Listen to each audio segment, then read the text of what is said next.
Hapa Kiambu tunajenga soko 30 new markets in Kiambu County.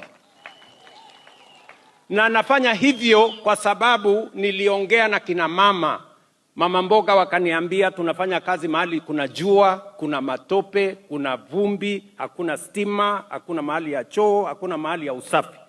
And that is why tunajenga haya masoko. Na tumeweka pesa ya serikali Kiambu County. Nataka mnisikize kwa makini. Hakuna county iko na pesa nyingi ya housing kuliko Kiambu County. Hapa Kiambu tumeweka pesa 48 billion in Kiambu County. 40 billion ya affordable housing, 4.5 billion ya masoko yenu, and another 3.2 billion ya mambo ya hostels ya vijana wasomi wa hapa Kiambu County. And that is just in the last 3 years.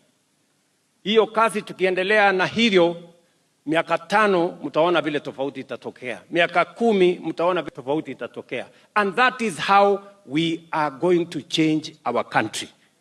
Nyinyi mnanielewa jameni? So mimi nawaomba watu wa Kiambu tutembee pamoja. Tushirikiane ili tuweze kubadilisha nchi yetu ya Kenya. Mimi niko na imani kubwa sana, na asante askofu kwa kutunenea neno la Mungu. Huyo askofu amesema vizuri ya kwamba Mungu yule ambaye alikupatia hiyo kazi uko naye atahakikisha kwamba umefaulu.